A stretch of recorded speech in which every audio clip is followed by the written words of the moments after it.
Good morning, it's me, Kenny Polcar, your host of the party, coming to you live from Music City in Nashville, Tennessee, as I'm here today because I'm standing in to anchor the Cow Guy show on behalf of my friend Scott Shellady, who happens to be away today. But RFD TV is a station you can get on your cable box. You should go look for it. It's a great station. It goes out across the heartland of the United States. 70 million households are in touch with RFD TV. So it's a great opportunity to kind of learn and feel what's happening in the heartland of America. But let's talk about what's going on in the stock market and what's going on with investors and what they need to worry about and think about and be concerned about as we move through the next couple of months. So earnings did not disappoint. They started on Friday. They're beating on both the top and the bottom lines. Macro data continues to offer some hope while offering some concern. Commodities like precious metals and oil continue to push higher, and the 2022 losers are becoming the 2023 winners, and we'll talk about that. And what do we have for dinner tonight? We're having the Lemon Roasted Feta Chicken. Delish. We'll talk about that in a moment. Stocks ended the week on a plus stick. The Dow adding 112 points, the S&P up 16, the Nasdaq added 80, the Russell tacked on 11 points, while the transports did take a breather, giving up 40 points. It was an optimistic read on the state of American consumers, was just one of the reasons for the algos to go into buy mode. The University of Michigan Sentiment Survey rose to its highest level since April, going to 64.6, up from 59.7. While the one-year inflation outlook eased a bit to 4%, down from 4.3. And then we got the earnings reports, and oh boy, was that exciting. The banks did not disappoint. Report after report revealing that they beat on both the top and the bottom lines, is, understanding that both these top and bottom lines have been slashed from earlier estimates. So is anyone really surprised? Rising interest rates benefiting many of the banks because as rates rise, loan margins rise, and that allows the banks to earn more from the loans that they make, right? Between what they pay savers and what they charge investors on the loans, right? Kieran Ganesh, who's a UBS multi-asset specialist, told the Wall Street Journal that this is a Goldilocks scenario for the banks. It's not too hot, it's not too cold, but rather it's just right? It also revealed, the reports also revealed that banks are allocating more money to the loan loss reserve account, like I told you, suggesting that they are expecting tougher times ahead and preparing for what they expect is going to be a difficult environment with rising credit defaults. They're also trimming the fat around the edges to help mitigate the tough environment. So names like Goldman, Citibank, Barclays, Wells Fargo, BlackRock, HSBC, Morgan Stanley, Plaid, Credit Suisse are just some of the names in the financial services industry that are laying people off and throwing them out the door. But the CEOs of the banks do remain mostly upbeat about the State of the Union, all sitting directly on the fence about the size and shape of the coming recession, no one really venturing one way or the other. BlackRock CEO Larry Fink put it this way on Friday when he was interviewed after his earnings announcements. He says that there's a high probability that we're going into a recession. But if the pathway continues in this direction, he believes that it's going to be a mild recession. There's absolutely no reason for us to go into a deep recession because there's too many things going on in our economy for it to spin into a deeper recession. That's interesting. I mean, talk about being on the center of the fence, right? Not making a call one way or the other, but telling everyone, yeah, it's really going to be okay. He's saying, we're almost there, but not to worry. It's not going to be that bad. This is as he's laying off 3% of his workforce, or nearly 500 people. Yeah, Larry, it's not going to be bad for you, but what about all these people that are losing their jobs? What do they think about the coming recession? My guess is they're going to have a very different view about whether it's mild or deep or long or short, but let's move on. Kroger, the supermarket chain, is now warning markets that they are seeing more headwinds versus the tailwinds, with the headwinds outweighing the tailwinds. Morgan Stanley suggesting weaker year-over-year consumer spending, negative unit growth, disinflation, and a murky path for margin recapture. Doesn't sound like a mild recession to me, but again, what do I know? I'm not in the supermarket business.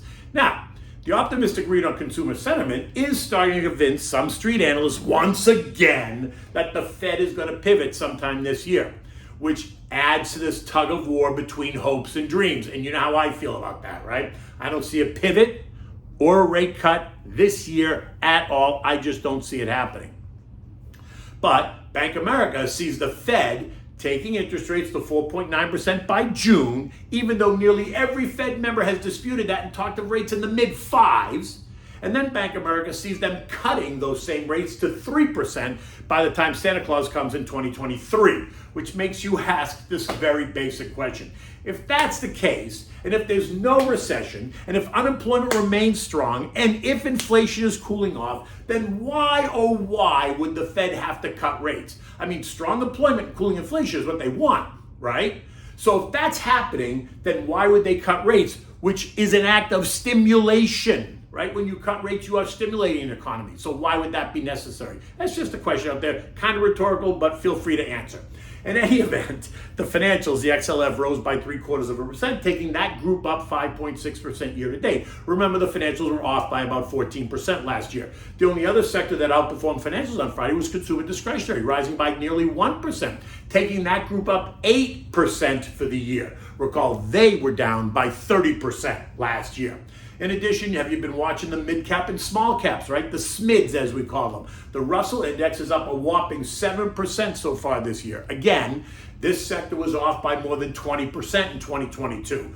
Once again, suggesting that money is moving into those beaten-up sectors from last year as it looks for new opportunities. Disruptive tech, the Cathie Wood ETF, ARKK, rose 1.4% on Friday, taking that ETF up 15% in the first 3 weeks of this year. Remember, it was off by 77% in 2022. So if you owned it then, you're still underwater, right? But if you just jumped in the last couple of weeks, congratulations. Right? And do we need to highlight the semis and artificial intelligence, up 11% and 9% respectively? Metals and miners, the XME, which was up in 22, continues to trade higher, up 12% so far this year. So that speaks directly to the precious metals that I talked about, with gold up 7%, silver up 3%, platinum up 6%, and copper up 8%. Now let's talk oil, holding right there at $80 a barrel as it struggles to pierce the trend line at 81.20. Over the weekend, our friends at Goldman, who told us months ago to expect a decline in the price of oil due to a surplus, is now raising their forecast for the price of oil as global demand rises. Think of China reopening at the center of the stage for this outlook. It's exhausting to listen to them. I continue to believe that oil is going higher. I've been saying it for months and will continue to say it, all while the big banks change their mind on price of oil from day to day. If we pierce the trend line now at 81.20, which is resistance, then look for it to challenge the long-term trend line at 86.30 before then pushing towards 90. And the dollar index, which is helping commodities do better, remains in decline, right? A weakening dollar helps commodities. The dollar is down 10% since the September 2022 highs, and is now trading at 102.40. A failure to hold on here could see the dollar drop to par, which is 100, and that will continue to support the commodity complex, which includes oil, precious metals, and food products, right? Cattle, wheat, soy, hogs, all of it. And yes, while Treasury yields have come in, the curve is still inverted, with the 3-month yielding 4.45%, the 2-year at 4.23%, and the 10-year is yielding 3.54%. So yes, ding, ding, ding, recession is on its way. Eco data today includes the Empire Manufacturing. Expectations were to show a decline of 8.6. In fact, it came in at down 30. Later in the week, look for retail sales, the PPI, which is the most important data point this week, as it speaks to the cost of what manufacturers must pay for the raw materials they need. Expectations for it to come in down 0.1% month over month. Ex-food and energy up 0.1%. Down from up 0.4. Year over year read should show PPI at 6.8, down from 7.4. Ex-food and energy of 5.5, down from 6.2, and it's all good. But remember, CPI in the top line looked better until you looked under the sheets and saw what was happening in the service component, which was up. Later in the week, we're going to get industrial production, capacity utilization, the housing index, housing starts, building permits, and existing home sales, all expected to be lower. Earnings reports. Look for big names. Goldman Sachs and Morgan Stanley today. Charlie Schwab, Signature Bank of New York, Silvergate, United Airlines, Netflix, Procter & Gamble, State Street are just a few of the names to expect this week. This morning, U.S. futures are down. Dow futures were off by 70, S&P's down 11, the NASDAQ was down by 67, the Russell lower by 12. Comments by ECB chief economist Philip Lane reveal that they think rates need to move higher into restrictive territory to bring inflation down across Europe. And then BlackRock Vice Chair Phil Hildenbrand reiterates that point, saying that he sees no chance of policy easing this year, which makes you ask, what does Bank of America see that causes them to suggest a rate cut by the late fall? We've got a team of Fed speakers this week. New York's Johnny Williams today, Atlanta's Rafi Bostic, and Dallas's Fed President Lori Logan, and Philly's Patty Harker all tomorrow, while Boston's Susie Collins and New York's Johnny Williams again will appear on Thursday.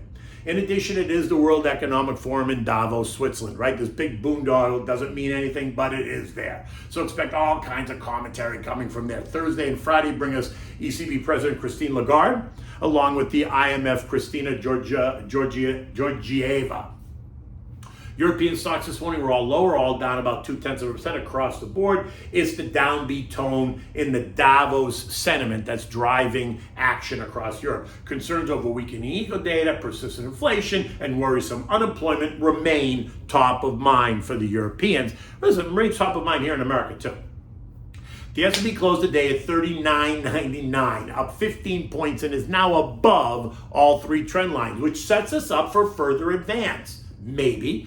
That could take us to about 4,100 before we see the next point of resistance. So until then, just enjoy the ride. But let's see what today brings us, because the markets are a bit weaker. Now remember, if the stock you want to buy is rallying, don't chase it. Let it run. But if some of the names you own and like are backing off, then consider adding some more money to those names, right? A well-balanced core portfolio is the goal. You can use cash to play around the edges and add alpha to the portfolio on names that became completely disconnected to current reality. Again, I don't think the Fed's narrative is going to change. I just don't see it. I expect rates to continue to rise until May, and then they'll pause.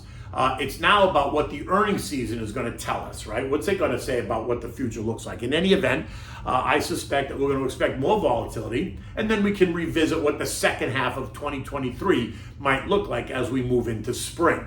Remember, this is very important. The tone can change on a dime, and it usually does before you even realize it. So you need to be ready for that.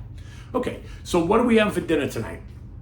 This is a great recipe, lemon roasted feta chicken. It's simple to make and it's so delicious, right? You want to use thighs because it's the dark meat. You can use breast, but I always use the thighs. Skin on versus skin off because it makes it that much juicier. But you can use the skin off and just be prepared. It might be just a little bit drier. You want to start with 6 pieces of the chicken thighs, 2 or 3 cloves of crushed garlic, 1 large sliced onion, and 3 potatoes that you have either cubed or quartered or sliced, whichever way you want, whichever way you prefer works just fine.